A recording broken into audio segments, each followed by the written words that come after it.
Come on, let us see exercise of third chapter, force and pressure.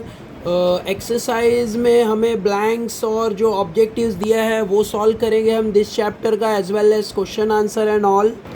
Late us begin. This is the exercise on page number 22. Write the proper word in the blank space. जैसे fill in the blanks है, हमें option में दिया हुआ है, उसमें से right option choose करके लिखना है. The SI unit of force is. The SI unit मतलब जो स्टैंडर्ड इंटरनेशनल यूनिट होता है, जैसे standard for S, international for I. Standard international unit of the force is dash. तो हमें यहाँ पे standard international unit of force मतलब फोर्स का जो स्टैंडर्ड यूनिट है वो लिखना है. तो इसका आंसर आएगा न्यूटन. तो न्यूटन इसका आंसर है, तो Newton will be our answer. Next, the air pressure on our body is equal to dash pressure. तो हमारी बॉडी का जो एयर प्रेशर होता है is equal to dash pressure. हमारी बॉडी पे जो एयर प्रेशर मतलब हमारी बॉडी के अंदर जो एयर प्रेशर बिल्डअप होता है वो कितना होता है, is equal to the dash pressure. तो answer will be atmospheric pressure. तो इसमें एटमॉस्फियरिक आंसर आएगा. जैसे एटमॉस्फियर में प्रेशर होता है उतना प्रेशर हमारी बॉडी में होता है. Let's go for the third वाला.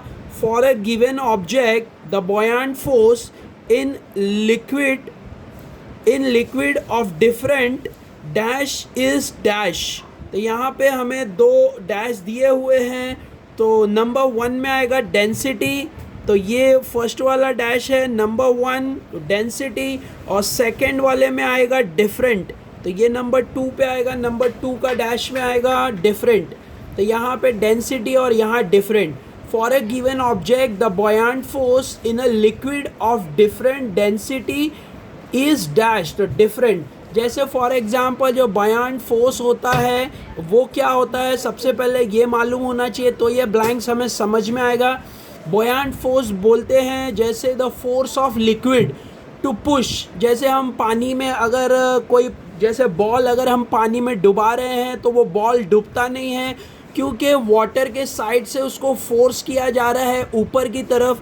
तो वाटर की जो डेंसिटी होती है, वाटर की जो डेंसिटी होगी वो डिपेंड करती है कि वो कितना फोर्स प्रेशर बॉल के ऊपर आ रहा है पानी की तरफ से. तो उसी को ही buoyant force बोलते हैं. If you want the explanation of buoyant force, watch our videos. I will upload it. buoyant force का explanation, learn from there. ये हम objectives cover कर रहे हैं, तो that's why I'm not going deep. तो यहाँ पे जो आंसर आएगा इसका डेंसिटी आएगा और इसका डिफरेंट आएगा. The standard international unit मतलब the SI unit of pressure is dash. तो हमें SI यूनिट लिखना है प्रेशर का SI यूनिट लिखना है. तो बहुत इजी है, यहाँ पे बहुत सारे यूनिट दिए हुए हैं, उसमें से प्रेशर का जो SI यूनिट आएगा वो ये है, मतलब न्यूटन पर मीटर स्क्वायर. ये इसका आंसर है न्यूटन पर मीटर स्क्वायर. तो in this way we had got all the blanks A, B, C and D, all four we had got it. Let us go further and solve. Make a match मतलब match the following की तरह है. हमें match करना है दोनों side पे पैर, ए ग्रुप को बी ग्रुप से मैच करना है. तो let us begin with it. सबसे पहले है फ्लूइड.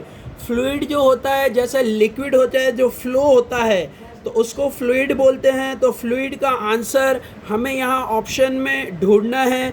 तो यहाँ पे फर्स्ट वाले का आंसर ई में है, तो ये फर्स्ट वाला है, इसका आंसर रहेगा. फ्लूइड का आंसर है E. Same pressure in all direction.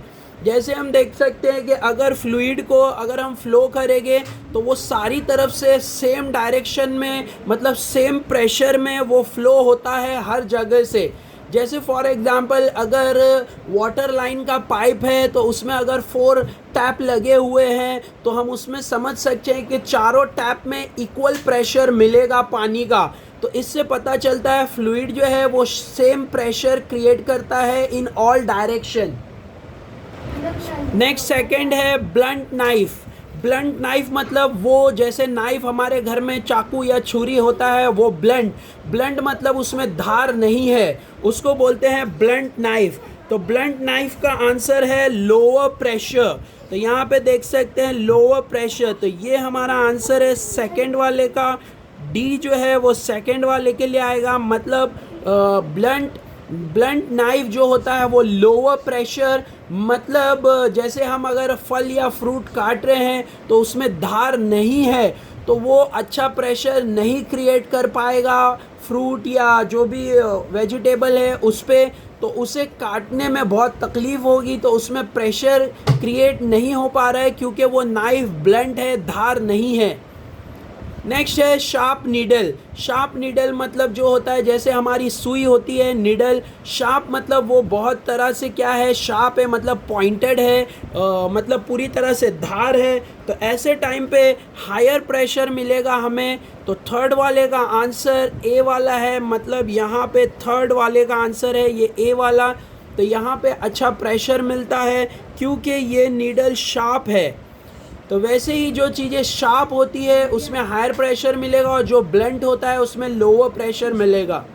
Sharp और ब्लंट एक दूसरे का ऑपोजिट है। ब्लंट मतलब जो धार नहीं है, ज़्यादा तेज नहीं है, ज़्यादा पॉइंटेड नहीं है, और शार्प मतलब जो पॉइंटेड हो, धार हो, ऐसे। नेक्स्ट रिलेटिव डेंसिटी हमें ढूंढने बोला है यहाँ पे ऑप्शन में। तो रिलेटिव डेंसिटी मतलब क्या होता है, इसका explanation I had shown, I will upload the video of this explanation, watch the video, you will understand it. Relative density और भी मैंने इसके जो टेबल्स के सम्स जो है वो दूसरे वीडियो में सॉल्व किए हैं sums. You can check playlist and watch all the question how to get या how to calculate relative density.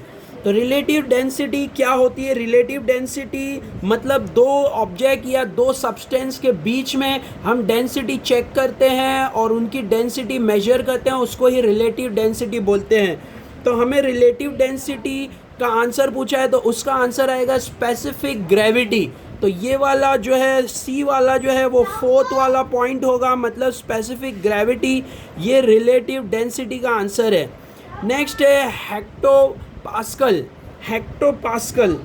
Hectopascal जो है ये मेजरमेंट है, जैसे ये यूनिट है, किसका मेजरमेंट है, किसका यूनिट है, इसको एटमॉस्फेरिक प्रेशर को मेजर किया जाता है हेक्टोपास्कल में। तो ये एटमॉस्फेरिक प्रेशर का जो यूनिट है वो हेक्टोपास्कल है। जैसे फॉर एग्जांपल फोर्स का यूनिट हो, जैसे यूनिट प्रेशर का ऐसा यूनिट होता है न्यूटन पर मीटर स्क्वायर, वैसे ही एटमॉस्फेरिक प्रेशर को हम यूनिट, उसका जो यूनिट लिखते हैं वो है हेक्टोपास्कल। तो इसका भी explanation you can find in other videos of mine, we uploaded. तो यहाँ पे एटमॉस्फेरिक प्रेशर का जो यूनिट है, ऐसा यूनिट, वो है हेक्टोपास्कल। तो इसका आंसर फिफ्थ वाला, ये हमारा बी वाला जो है उसका फिफ्थ वाले का आंसर है ये। ऐसे we had completed whole of this match the column.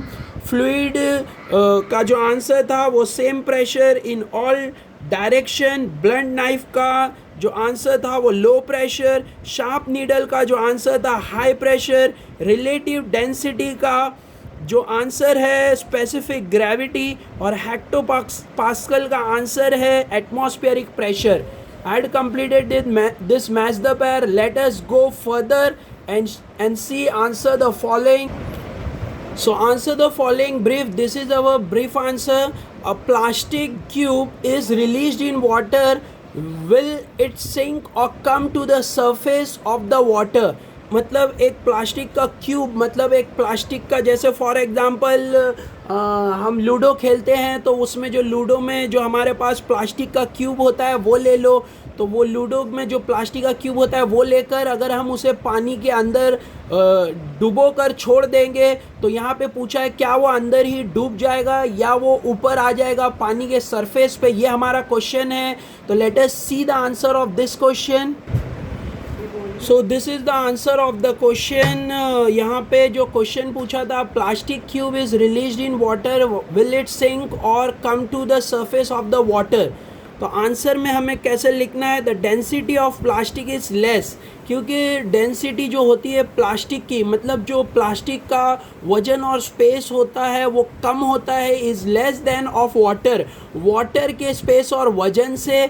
Hence the buoyant force exerted by the water, इसके लिए वाटर एक फोर्स एक्सर्ट करता है वो जो प्लास्टिक का क्यूब है उस पर, और वो बाहर की तरफ उठ के आने लगता है। The buoyant force existed by the water exerted मतलब given pressure by the water on the plastic cube will be more than the weight of the plastic, plastic का वेट कम होता है और जो फोर्स वाटर कर रहा है उसको ऊपर की तरफ ढकेलता है of a cube, causing the plastic cube to come to the surface, और वो प्लास्टिक का क्यूब ऊपर की तरफ आ जाता है और ऊपर फ्लोट होने लगता है। Hence plastic cube release in a water will come to the surface of the water. इससे ये पता चलता है कि हमें क्लियर हो गया है कि बॉयंट फोर्स अगर ज़्यादा होगा और प्लास्टिक का जो डेंसिटी है वो कम होगा तो ऊपर आकर तैरने लग जाएगा। तो ऐसे ही जो प्लास्टिक का क्यूब है वो डूबता नहीं है और ऊपर आकर तैरने लगता है। Hence plastic cube release in water will come to the surface of the water. तो I hope you understood it very well. Let us go further and see our next question. Our next question is, why do the load carrying heavy vehicles have large number of wheels? क्यों बहुत सारे tyre लगे होते हैं एक truck में, tempo में, जैसे जो ज़्यादा लोड उठाते हैं, ज़्यादा गुड्स, हैवी गुड्स उठाते हैं, उनमें ज़्यादा टायर क्यों लगे होते हैं ऐसे ट्रक में? ये क्वेश्चन है. Let us see the answer. Large number of wheels are provided to on the load carrying vehicles to avoid large amount of pressure on the single wheel. बहुत ईजी है क्योंकि लोड ज़्यादा होता है और अगर ज़्यादा लोड के ऊपर अगर व्हील अगर एक या दो रहेगा तो प्रेशर ज़्यादा बन जाएगा और वो टायर जो है, व्हील जो है वो फूट सकता है, मतलब बर्स्ट हो सकता है.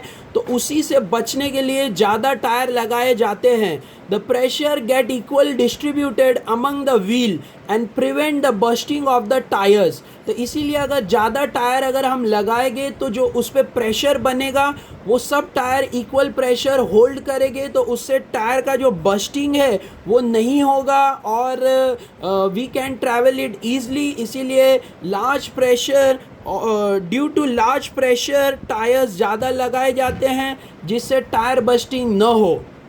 तो इसीलिए ज़्यादा टायर हो गए तो अगर ज़्यादा लोड होगा तो वो इक्वली लोड जो है डिस्ट्रीब्यूट हो जाएगा टायर के ऊपर और इससे टायर बर्स्टिंग नहीं होगा. Our third question